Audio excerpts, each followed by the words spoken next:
नमस्कार दोस्तों, स्वागत है आपका फेसबुक लाइव परिचर्चा कार्यक्रम में। ये एक ऐसा कार्यक्रम है जिसमें समय समय पर हम आपकी मुलाकात करवाते हैं कलम के जादूगर समूह के किसी एक सदस्य से और जानते हैं उनकी साहित्यिक यात्रा व उपलब्धियों के बारे में। दोस्तों, आज का कार्यक्रम कुछ खास है क्योंकि आज मेरे साथ हमारी प्रतिभावान संचालिका एवं कवित्री वसुधा गोयल जी आपसे रूबरू होंगी।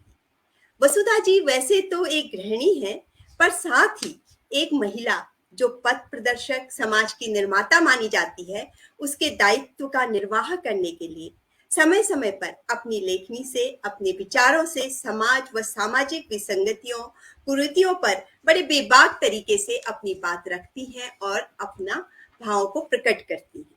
पाठकों द्वारा उनकी कविताएं काफी सराही भी जाती हैं और पसंद भी की जाती हैं। कुछ पुस्तकें हैं रंग बिरंगी, सागर के मोती, अल्फाज बाय हार्ट, नायाब, हमारी राष्ट्रभाषा हिंदी। इनमें उनकी रचनाएं छप चुकी हैं और काफी पसंद भी की गई हैं। इसके अलावा अभी हाल में ही उनका एकल कविता संकलन कस्तूरी प्रकाशित हुआ है, जो पाठकों द्वारा पसंद किया जा रहा है। कस्तूरी कविता संकलन अपने नाम की तरह ही खुद से खुद को तलाशते भावों की एक सुंदर अभिव्यक्ति है। इसका हर शब्द, हर भाव अंतर्मन को छू जाता है। कस्तूरी के कस्तूरी बनने के बारे में पूरी जानकारी हम लेते हैं वसुधा जी से, और इसके लिए मैं उनको आमंत्रित करती हूँ इन पंक्तियों के साथ। एक दरिया है जज्बातों का, एक दरिया है जज्बातों का, जिसमें लफ्जों की किश्तियां तैर रही हैं, जिसमें लफ्जों की कश्तियां तैर रही हैं, जज्बात मेरे, तुम्हारे और हम सबके। एक जरिया जिससे जज्बातों का सैलाब एक दिल से दूसरे दिल की दहलीज तक पहुंच जाए। लफ्जों की किश्ती में सवार, लफ्जों की किश्ती में सवार, आओ डूब जाएं जज्बात के इस दरिया में, बह निकले कविता की इस सुंदर धारा में। तो दोस्तों, अब मैं आपको रूबरू करवा रही हूँ आज की मेहमान से। वो है कवित्री वसुधा गोयल जी।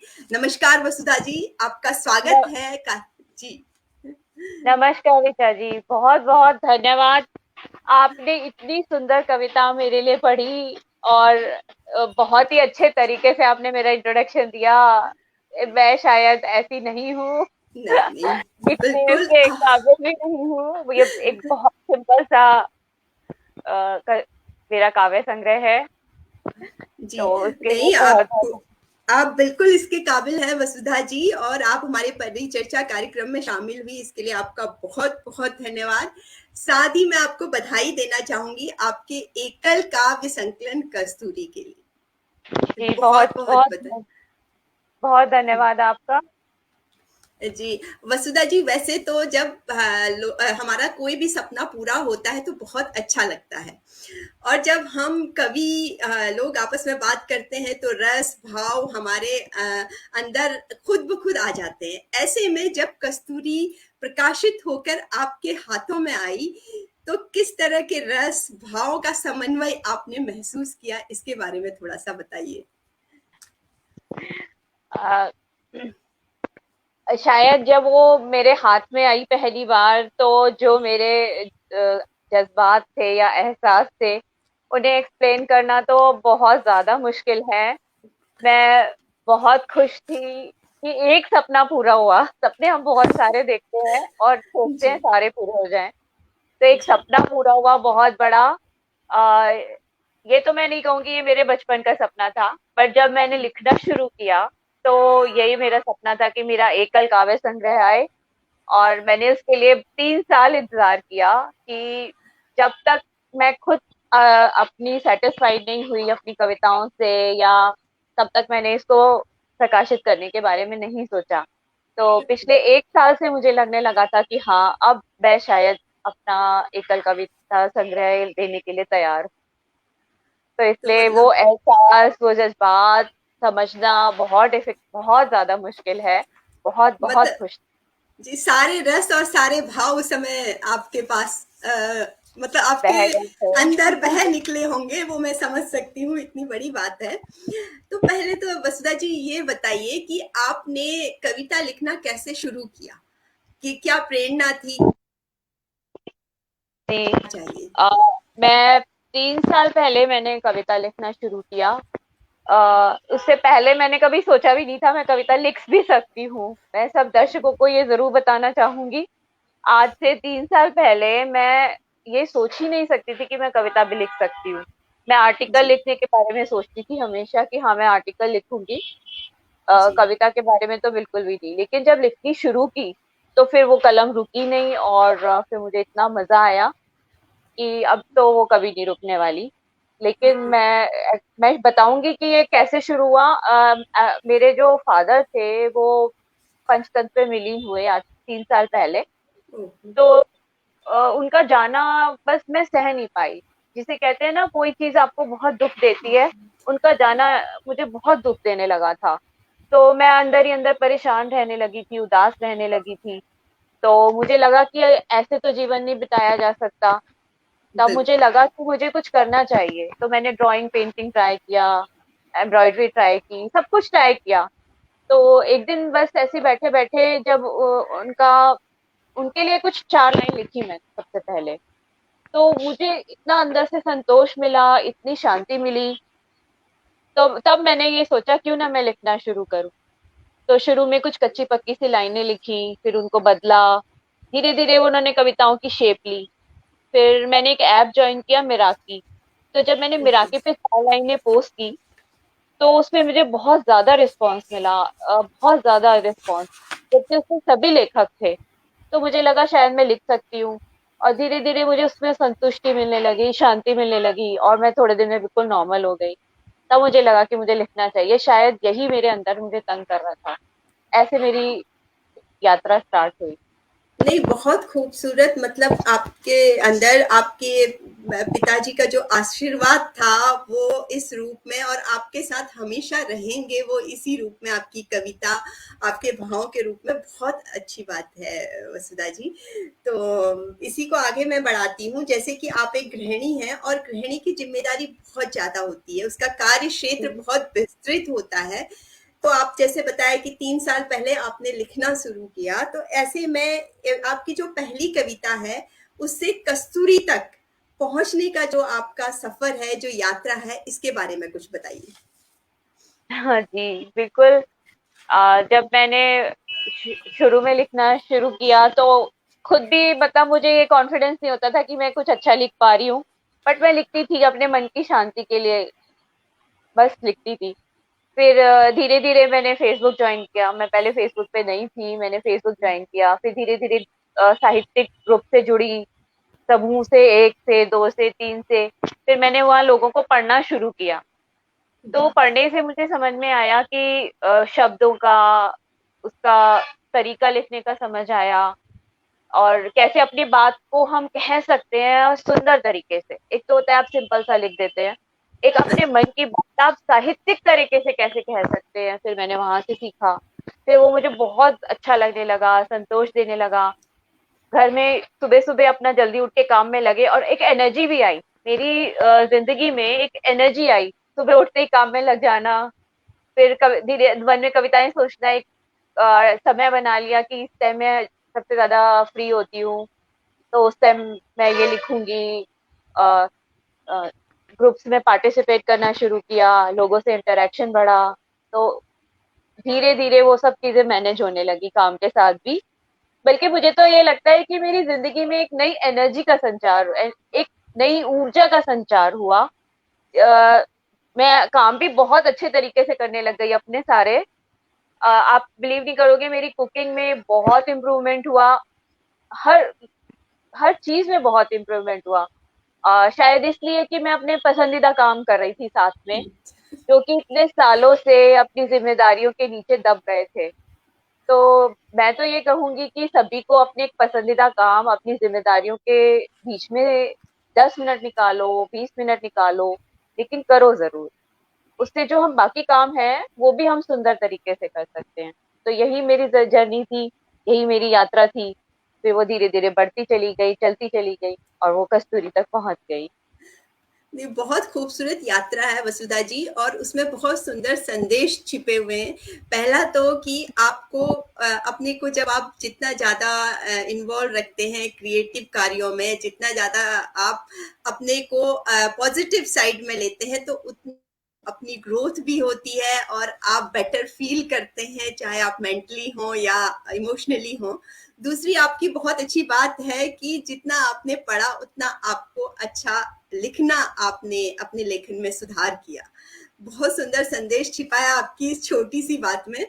तो मैं थोड़े से कमेंट्स दे लूं। हमारे श्रेय तिवारी जी कहते हैं स्वागत है, और कहते हैं कस्तूरी एक बहुत अच्छा रचना संग्रह है, सुंदर रचना संग्रह है, बधाई हो। और ज्ञानवर्धक परिचर्चा, हमारे पास कमेंट्स आ रहे हैं। तो बहुत सुंदर सुंदर कमेंट्स के साथ दर्शक हमें देख रहे हैं, और आशा करती हूँ कि अगर उनके भी कुछ प्रश्न होंगे तो हम जरूर लेंगे। तो पहली कविता वसुधा जी हम सुनना चाहेंगे आपसे। मैं आपको बता दूं, मैंने मिराकी पे पहली कविता पोस्ट की थी तो उसका रिस्पांस बहुत अच्छा आया और वो मैंने कंपटीशन के लिए भेजी थी तो उसमें भी मुझे फर्स्ट प्राइज मिला था। तो अब मुझे इतना कॉन्फिडेंस बढ़ा मेरा कि हाँ मैं कुछ अच्छा लिख सकती हूँ।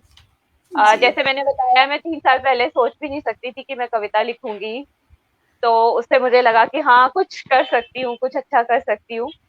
अब पहली कविता तो वो पता नहीं अब मिलने में टाइम लगेगा, तो मैं आपको अपनी एक पसंदीदा कविता कस्तूरी से ही लेना चाहूंगी।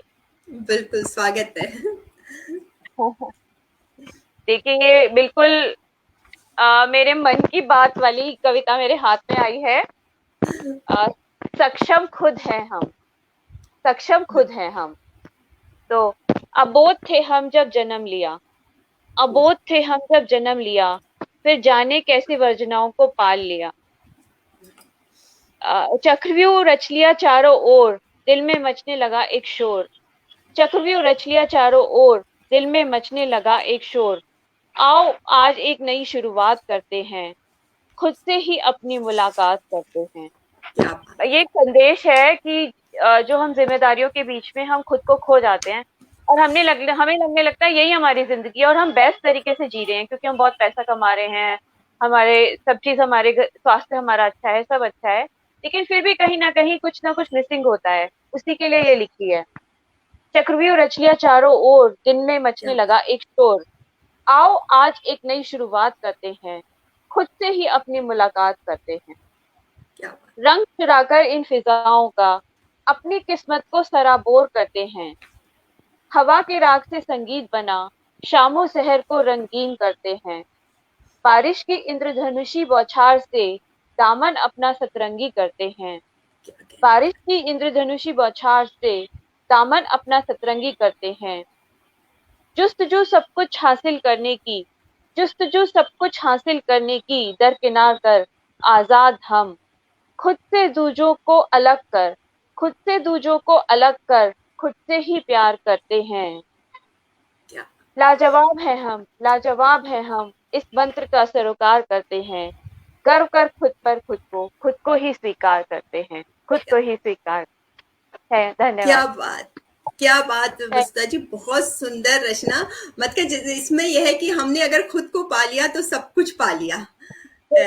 हाँ, मतलब इसमें ये भी संदेश है कि दूसरों से हमें अपना कंपैरिजन नहीं करना चाहिए कि उसके पास ये है हमारे पास नहीं है, उसके पास जो हम हैं, जैसे हम हैं, चाहे हम लेजी हैं, चाहे एक्टिव हैं, चाहे हम मीडिया, हम परफेक्ट नहीं हैं, जो भी हैं हम, तो हम उसको अपने को स्वीकार करें और खुश रहें बस।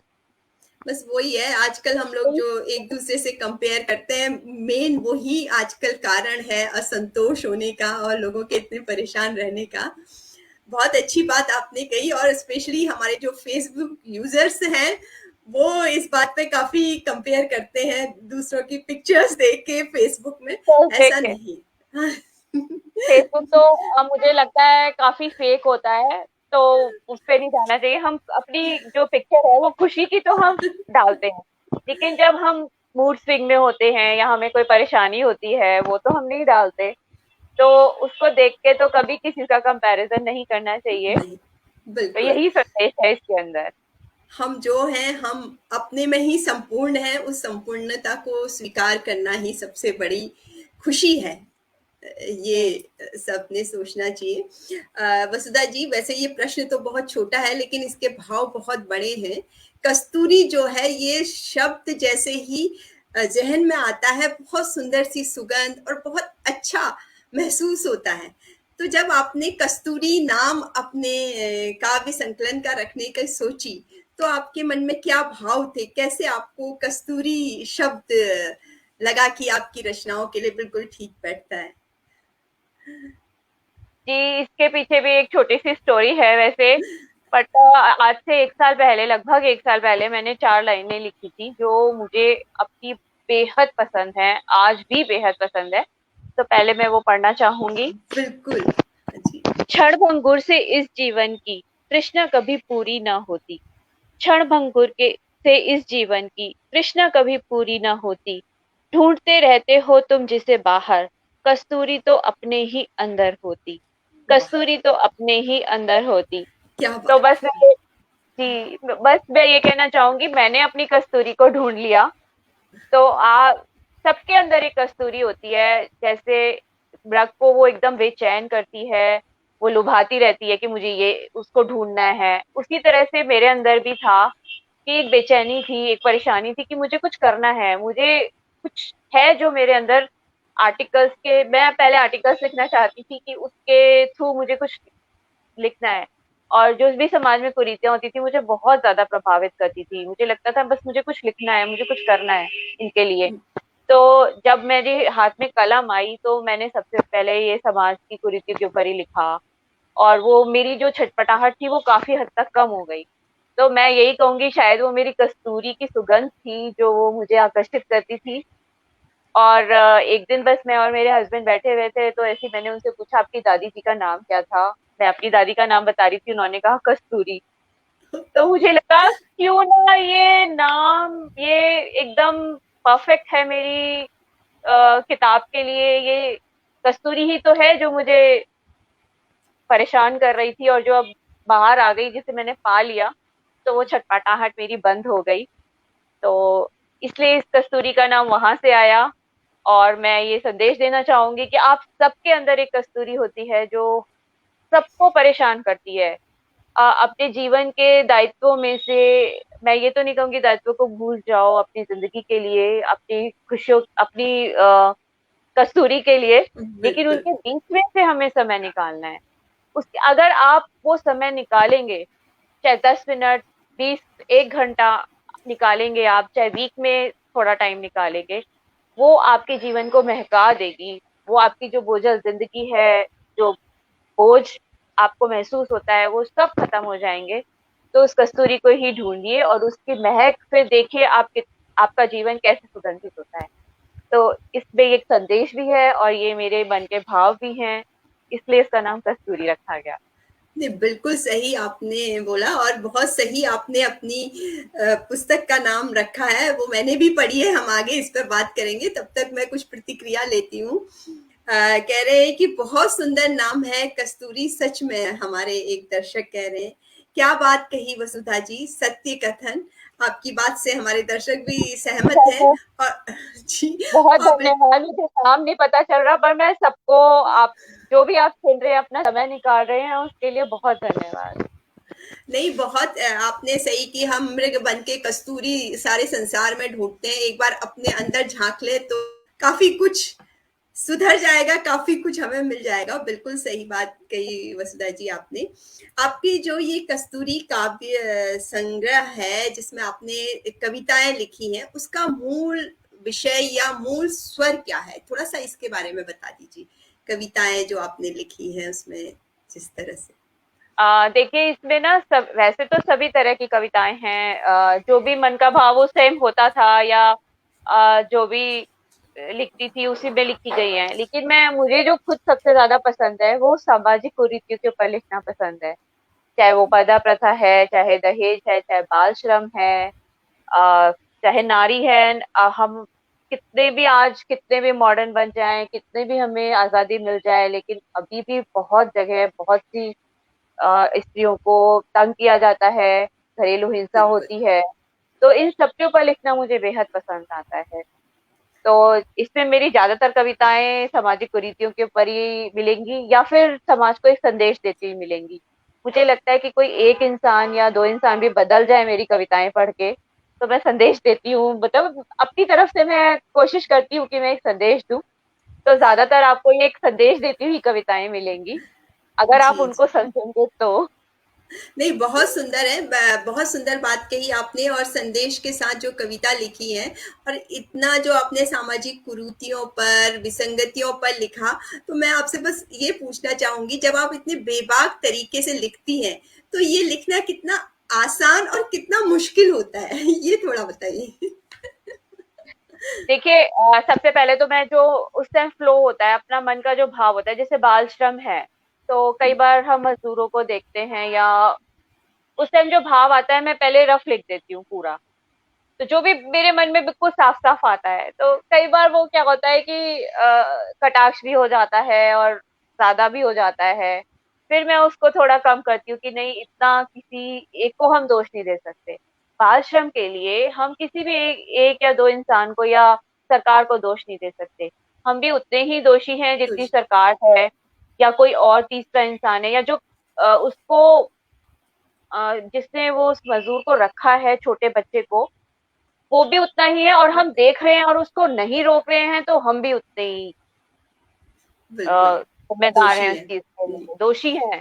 तो वो ध्यान में रखते हुए मैं लिखती हूँ, तो फिर थोड़ा सोचती हूँ कि कोई कटाक्ष ना हो किसी के ऊपर, तो फिर उसको थोड़ा धीरे न्यूट्रलाइज कर देते हैं। तो इसी तरह से लिखती हूँ, पर मैं जो लिखती हूँ, जो मेरे मन में सच आ जाता है, वो लिख देती हूँ। अब ये मुझे लगता बहुत है बड़ी, जी, जी, जी, ये बहुत बड़ी एक जो है क्वालिटी होती है लेखक की, कि वो औरों के हिसाब से ना लिखे, अपने मन के हिसाब से, और जो कहना चाहता है उसे कहे। बहुत सुंदर बात है वसुधा जी, बहुत सुंदर।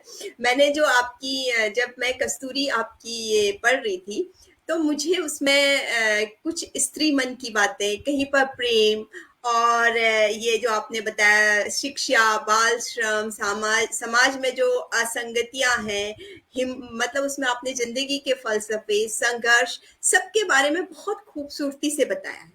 और ये एक जी, बहुत बड़ी बात है कि में जो शब्द संयोजन है वो बहुत अच्छा है। हर कविता का भाव अलग है। दूसरी एक बहुत बड़ी बात है कि जो जो कविता पढ़ते जाओ, वो आपको उसके बारे में सोचने पे मजबूर कर देती है। ठीक है। और जी, बहुत जी, धन्यवाद। जी, ये एक लेखक के लिए बहुत बड़ी उपलब्धि है, ये मैं बहुत मानती बड़ी। हूँ। तो इसमें जो आपकी एक नारी को लेके कुछ कविताएं हैं, कैक्टस और जी, घर का कोना, फर्ज, धर्म, तो इनमें से कोई एक कविता आप हमें सुना दीजिए। मैं कैक्टस ही सुनाना चाहूंगी, क्योंकि वो जब मैं लिख रही थी, मैं सच बताऊं, मुझे नहीं पता था कि मैं क्या लिख रही हूँ। जो मेरे मन में भाव आया उस टाइम, तो मैंने वो लिख दिया। उसके बाद मुझे, जब मैंने पूरी कविता को दोबारा पढ़ा, तो मुझे समझ में आया कि ये कितनी गहरी बात मैंने लिख दी। तो इसलिए बिल्कुल। मैं ये कैक्टस ही सुनाना चाहूंगी। तो ये कविता है, इसका शीर्षक है कैक्टस। नेह की खाद नमी न मिलने पर स्त्रियां कैक्टस हो जाती हैं। नेह की धूप, खाद, नमी न मिलने पर स्त्रियां कैक्टस हो जाती हैं। जुबान बन जाती है चुपती सी कष्टप्रद। जुबान बन जाती है चुपती सी कष्टप्रद। हृदय बन जाता है मरुस्थल, जहां सिर्फ पनपते हैं कैक्टस। संताप के रंग में रंगी हुई स्वतः ही पैदा करती है कैक्टस। संताप के रंग में रंगी हुई स्वतः ही पैदा करती है कैक्टस। किंचित रूप से परिस्थितियों की ग्रास बन जाती हैं निरीह होकर। किंचित रूप से परिस्थितियों की ग्रास बन जाती हैं निरीह होकर। छुओ तो चुपती हैं, कौन समझ पाता है उनकी तकलीफ।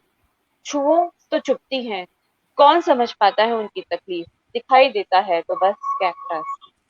धन्यवाद। बहुत सुंदर वसुधा जी। स्त्री मन के भाव जो होते हैं, उनकी वेदना मैं कहूंगी, उसको आपने बहुत सुंदर तरीके से अपनी कविता में लिखा है, और मैं समझ सकती हूँ लगभग सभी स्त्रियां कहीं न कहीं एक कोने में, अपने मन के कोने में इस तरह के भाव छुपाए होती हैं और आपने उन्हें लिखा है, ये बहुत बड़ी बात है। जी, जी, इसी इसमें से इस कवि जी, जी, जी, इस आप कविता बोलिए। का इस कविता का बेसिकली सार ये है कि जैसे उम्र बढ़ती है, तो हम ये देखते हैं कि जो हम 16-17 साल की लड़कियां थे या 20 साल की, सभी स्त्रियों के ऊपर लागू होता है। तो हम बड़े खुश और चेयरफुल और चंचल थे। लेकिन जो जिम्मेदारियां हमारे ऊपर पड़ती जाती हैं और हमारा कोई साथ नहीं देता, तो धीरे धीरे हम लोग भी चिढ़ने लगते हैं, चिड़चिड़े हो जाते हैं। और बिल्कुल। जैसे 40 की उम्र पार करते हैं, फिर और बहुत ज्यादा चिड़चिड़े हो जाते हैं।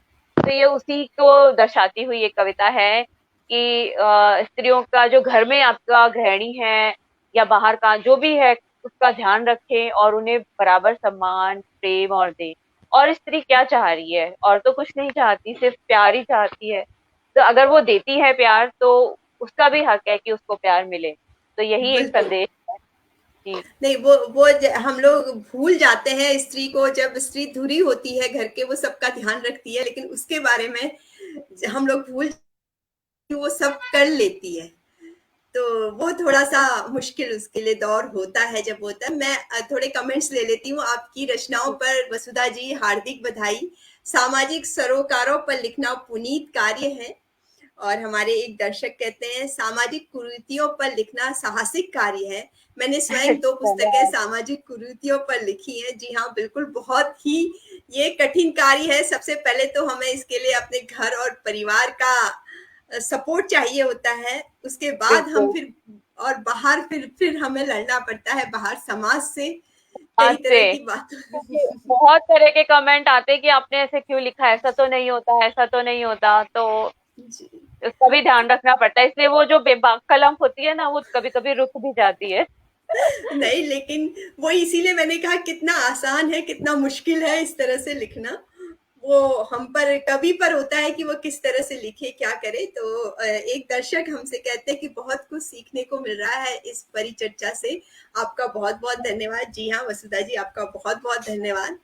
आपकी ठीक कुछ है सर। कविताएँ हैं जिनको वसुधा जी मैं बहुत पसंद करती हूँ, मैं उनका नाम लेना चाहूँगी। उसमें है प्रेम पर है, खत है, और एक बरसात की रात पे आपने लिखी हुई है। दस्तूर आपका मुझे बहुत पसंद है। और शिक्ष आस्था, आस्था एक आपकी मुझे अच्छा, कविता मुझे बहुत। बहुत, हाँ, और जी। हिम्मत, सूखे फूल, प्यार को आपने बहुत खूबसूरती के साथ उसमें बताया है। और लफ्जों का खेल, ऐसे कई हैं जो मतलब मैंने पढ़ा और मैं बार बार पढ़ती गई। सच कहूँ तो मैंने एक बार में आपकी पूरी जो कविता संकलन है उसे पढ़े बगैर मैं रह नहीं पाई। जी, बहुत बहुत धन्यवाद, आपको इतना पसंद आया। नहीं, ये तो वो है बस। ही ऐसे। जी, जी। मतलब सरल शब्दों के साथ गहरे भाव, जिसको देखन में छोटे लगे घाव करे गंभीर वाली बात है आपकी कविता में। जी। तो वसुधा जी, आप एक मुझे और कोई कविता सुना दीजिए कस्तूरी से। आपके आ, आपसे सुनना बहुत अच्छा लग रहा है एक्चुअली। जी, मैं मैं आपको ये राधा माधव के बीच का संवाद सुनाना चाहूंगी। मैंने जी। ये राधा जी के ऊपर एक ही कविता लिखी है, तो वो मैं आपको सुनाना चाहूंगी। रा माधव और राधा के बीच का संवाद। राधा राधा जी बोलती हैं, हे माधव, काहे मोहे सतावे, गोपियों संग राज रचावे, इतना तो तड़पावे, रहा तक तक नैन थक जावे। क्या बात। काहे मुझे सतावे, गोपियों संग रास रचावे, इतना तू तड़पावे, रहा तक तक नैन थक जावे। माधव जी बोलते हैं, बावरी है सारी गोपियां, तू ही मेरी मनमोहनिया।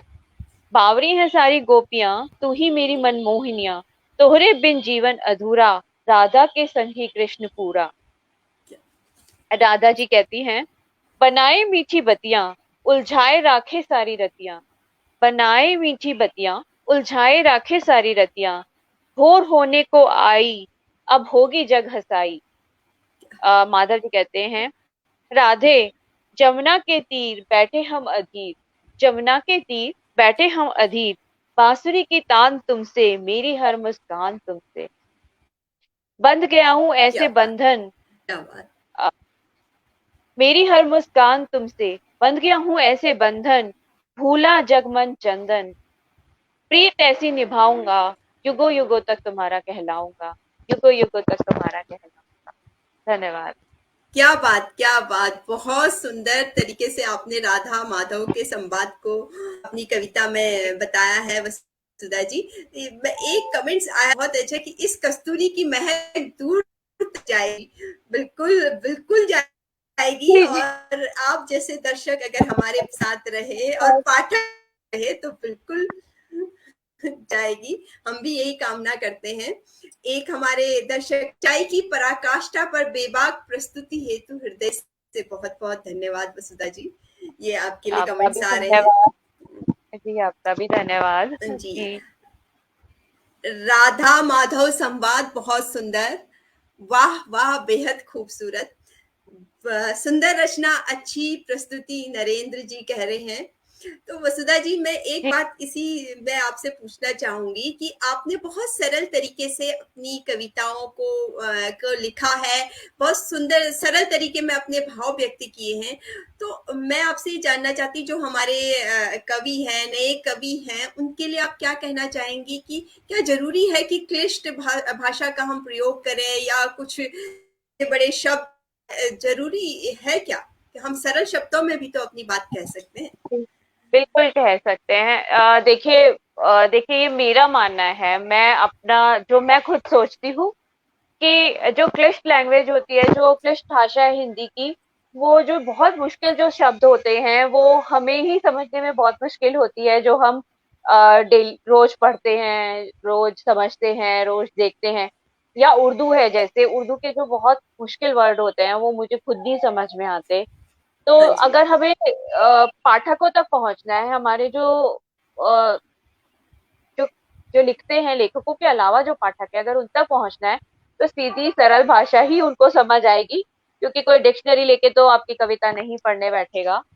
तो बहुत सीधी और सरल भाषा में भी अपने मन की बात कही जा सकती है। तो क्लश लैंग्वेज आप तभी यूज कीजिए जब आप उसमें आप बहुत अच्छे से उसको, आपकी लाइन उसको एक्सप्लेन कर रही हो, उसको समझा रही हो कि हाँ ये यूज होना चाहिए, तभी आप उसको यूज करें। आपने एक गाना सुना होगा मनोज जी का, तेरी मिट्टी में मिल जावा, गुड़ खा के मैं मर जावा। तो हाँ, उसमें बिल्कुल। कोई भी क्लश नहीं है, लेकिन वो एक एक जन के मन में घर कर गया। तो एक बहुत सिंपल और साधारण तरीके से भी अपनी बात कही जा सकती है। तो मुझे साधारण ही लिखना पसंद आता है, और घुमावदार जैसे लिखना तो समझने में बहुत मुश्किल होती है। तो ये आप साधारण ही लिखिए, और तभी इस्तेमाल कीजिए जब वो पूरी तरह से आप उसको जस्टिफाई कर सकते। तो यही मैं कहना नहीं। चाहूंगी।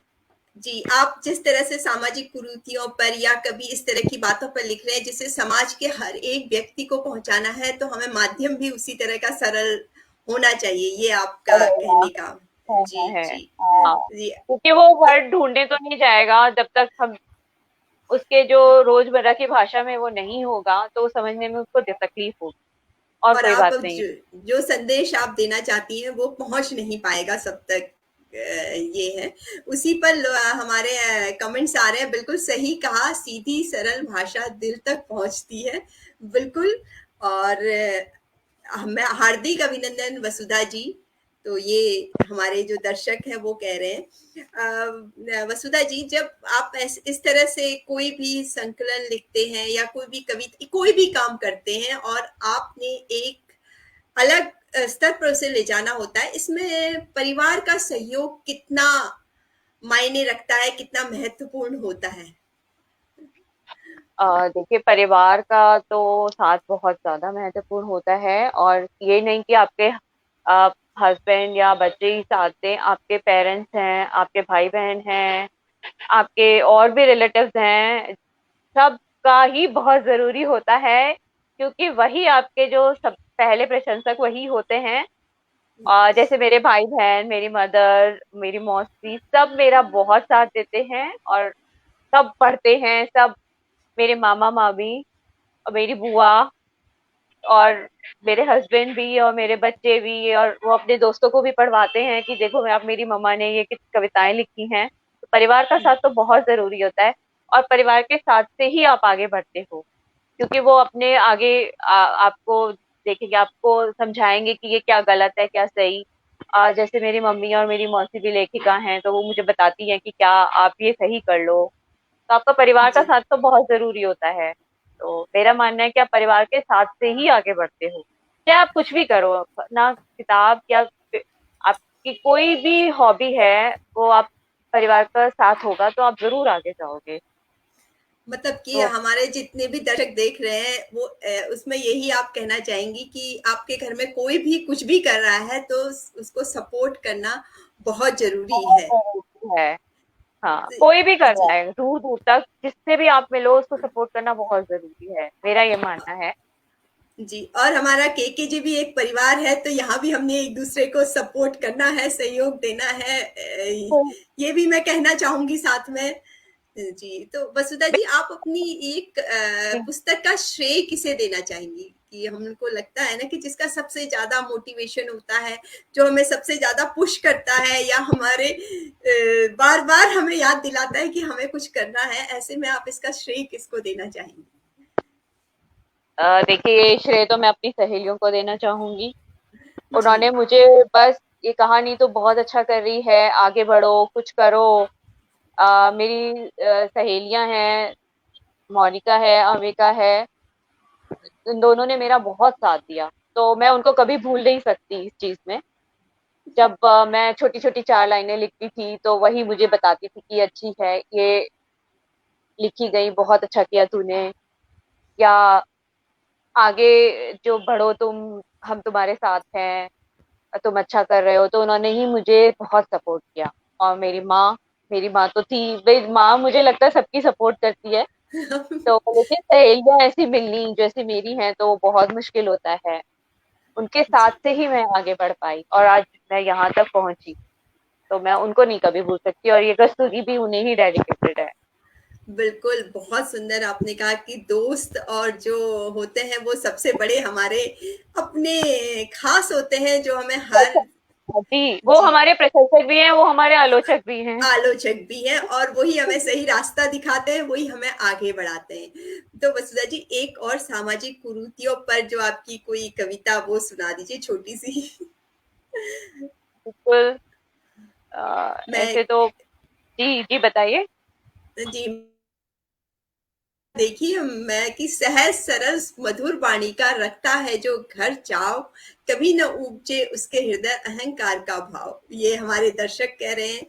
अति सुंदर बहुत अच्छा। परिचर्चा। जी। जी, बहुत धन्यवाद आपका। बहुत अ, जी। जी मैं एक फ- जी जी बताइए। सही कहा, फ्रेंड्स का साथ महत्वपूर्ण होता है, ये हमारे दर्शक कह रहे हैं। जी। ये मेरी एक रचना है, ये बिल्कुल शुरुआती दिनों की है मेरे ख्याल से। बिल्कुल मैंने महीना 2 महीना या 4 महीने पहले लिखना ही शुरू किया था, तब लिखी थी। तो कोई न्यूज में एक सुन रही थी, उसके ऊपर लिखी थी वेदना। नारी के ऊपर है और सामाजिक कुरीतियां दोनों ही हैं इसमें। ये घरेलू हिंसा के ऊपर है, वेदना। आज फिर वही रोती सुबकती आवाज मेरे कानों में आई। आज फिर वही रोती सुबकती आवाज मेरे कानों में आई। आज फिर वही सिसकियों से मेरी रूह थर्राई। आज फिर उसकी सिसकियों से मेरी रूह थर्राई। पायल रूपी बेड़ियां फिर करहाई। पायल रूपी बेड़ियां फिर करहाई। चूड़ी टूटने की आवाज से मन भारी है। चूड़ियां टूटने की आवाज से मन भारी है। आखिर क्यों इस मर्द की आत्मा मर गई है। क्या आखिर बात। क्यों इस मर्द की आत्मा मर गई है। सांस लेने के लिए भी स्त्री तरस गई है। क्या। आखिर इससे क्या हासिल होने वाला है। आखिर इससे क्या हासिल होने वाला है। लोगों की नजरों में तो तू गिरने वाला है। क्या इतना मार्मिक क्रंदन भी दिल नहीं पिघलाता है। क्या इतना मार्मिक क्रंदन भी दिल नहीं पिघलाता है। स्त्री का जिस्म नहीं, आत्मा भी घायल कर जाता है। स्त्री का जिस्म नहीं, आत्मा भी घायल कर जाता है। आखिर क्यों यह तुच्छ प्राणी अपने को इंसान समझता है। आखिर क्यों यह तुच्छ प्राणी अपने को इंसान समझता है? जब गुस्सा शांत होता है तो प्यार का दावा करता है। क्या जब बात। गुस्सा शांत होता है तो प्यार का दावा करता है। उपहार देकर चुप करता है। मतलब उसको एक ब्राइब दी जाती है कि किसी को हाँ, बताना नहीं कि हमने तुम्हें मारा है।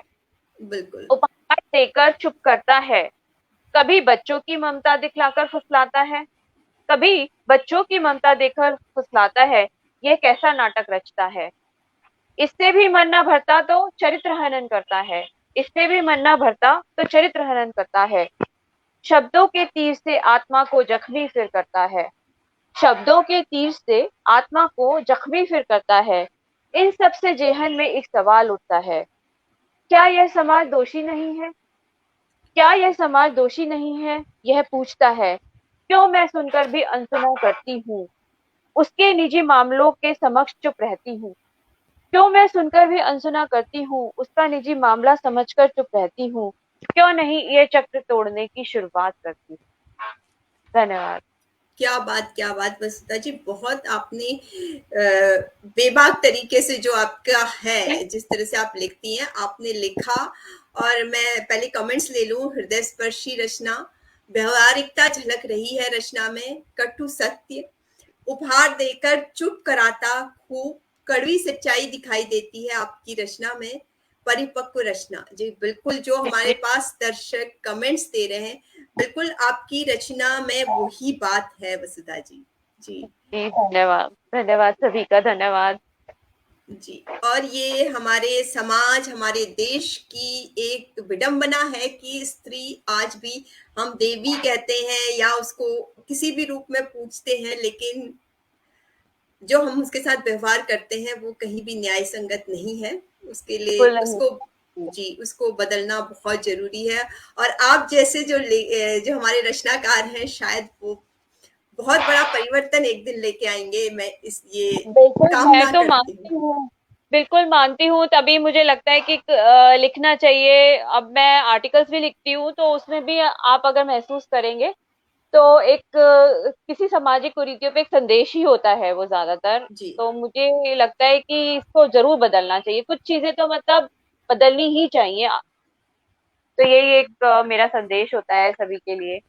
जी। जी। एक-एक बहुत करके सुंदर। सब जुड़ेंगे तो ये समाज बदलेगा ज़रूर।